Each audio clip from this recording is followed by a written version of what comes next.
Aunque muchos creen que su historia en pantalla empezó mucho después, sus adaptaciones existen desde hace décadas. Antes de convertirse en uno de los géneros más importantes de la industria, tuvieron que sobrevivir fracasos, cambiar de formato y abandonar las salas para encontrar una nueva oportunidad en la televisión.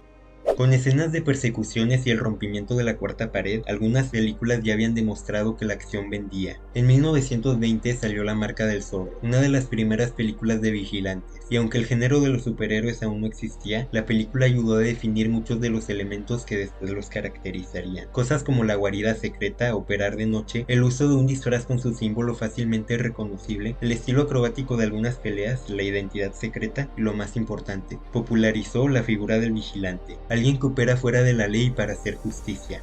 Estas ideas siguieron presentes hasta 1938, cuando salió el primer cómic de superhéroes. El superhéroe que tuvo este gran honor fue Superman, un alienígena del planeta Krypton, el primer personaje en tener superpoderes.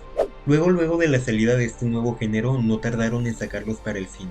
En 1941 salió Las aventuras del Capitán Marvel, mejor conocido como Shazam. Este era un serial cinematográfico de 12 capítulos. Tenía algunas limitaciones técnicas por la época. El traje, los efectos especiales e incluso representar algunos de sus superpoderes era todo un desafío. Pero la mayor limitación no era técnica, sino el tono de las historias. Todo estaba planeado para verse en familia. No podían mostrar escenas tan violentas como ahora. La sangre básicamente era mala publicidad. Más que poner a Capitán Marvel contra rivales igual de fuertes, la tensión venía principalmente de una narrativa llena de persecuciones, trampas y un misterio que Billy Batson tenía que resolver. Demostró que los superhéroes sí podían funcionar en la pantalla grande. La gente salía sorprendida de las salas de cine, con el deseo de volver las siguientes semanas para ver cómo continuaba su aventura. Lo que más sorprendía no eran los efectos ni el traje, era ver a tu superhéroe favorito salir del cómic.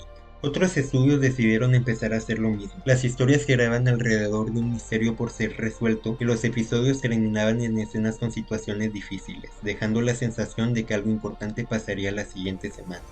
Pero poco a poco empezaron a desaparecer los cereales. La forma en la que se consumían estos cereales había cambiado por completo. Ya no eran capítulos que fueras a ver cada semana al cine. Tuvieron que hacer series para la televisión. Por muchos años los cines estuvieron prácticamente sin superhéroes. Varias de las series que se hicieron, aunque aún fueran pensadas para verse en familia, se seguían tomando en serio como los cereales. Pero otras tomaron un camino distinto, con un tono infantil y humorístico. No buscaban tomarse en serio a sí mismas. Hacían uso de onomatopeyas, peleas caricaturescas y colores más vivos.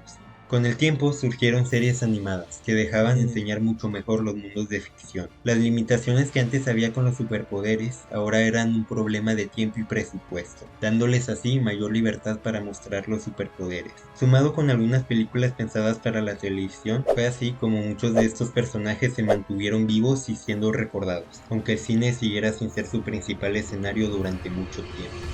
Hasta que en 1978 decidieron apostar a lo grande con este género. Habían pasado muchos años sin ver superhéroes en la pantalla grande. Ahora, el mismo personaje que había iniciado el género en los cómics volvía a marcar una nueva etapa para el cine de superhéroes. Mientras que la mayoría de las películas de esta época contaban con un presupuesto medio de 18 millones de dólares, con Superman decidieron arriesgarse mucho más, llegando a los 55 millones, una cifra enorme para un género que aún no estaba consolidado en el cine. Esa inversión se reflejó especialmente en los efectos especiales. La misma publicidad te lo decía en una frase: creerás que un hombre puede volar.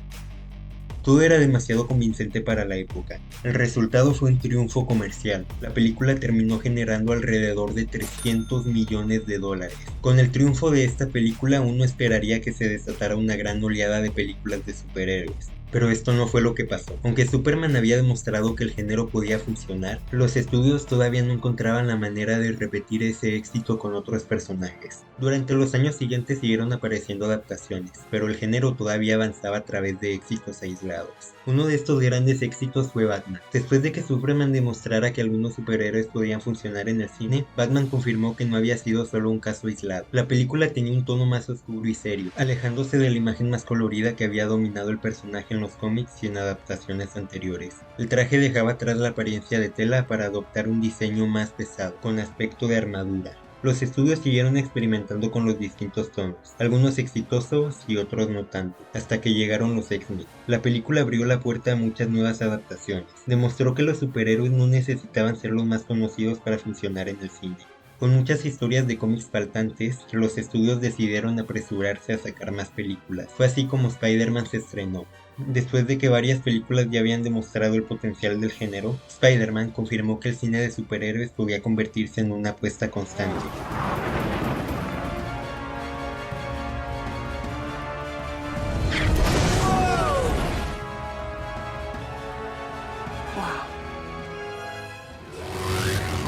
Sin embargo, 2008 marcaría un antes y un después con dos películas que llevarían el género por caminos completamente distintos.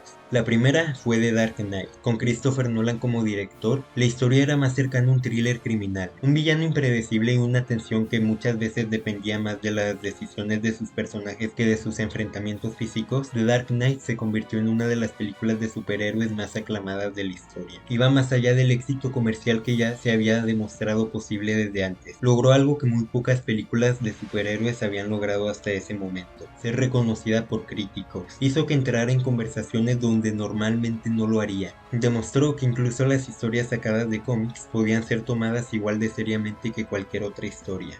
La segunda película, igualmente importante, de 2008 no cambió la forma en que era percibido el género, sino la manera en que podía construirse. Iron Man inició el universo compartido de Marvel, dejando atrás el modelo de películas de superhéroes individuales que había dominado durante años. Para Marvel, esta película representaba una apuesta enorme, un personaje que no era de los más conocidos por el público y un proyecto que podía definir el futuro del estudio. Y fue un éxito enorme. Su escena postcréditos introdujo una idea que cambiaría la forma en que el público veía estas historias. Una película ya no tenía que ser un relato aislado, sino una pieza dentro de un universo más grande. Esto hizo que los espectadores regresaran al cine para descubrir cómo continuarían estas conexiones. Durante los años siguientes, Marvel expandió este universo con películas como Thor, Capitán América y otras historias hasta finalmente llegar a los Avengers, cumpliendo la promesa que Iron Man había iniciado.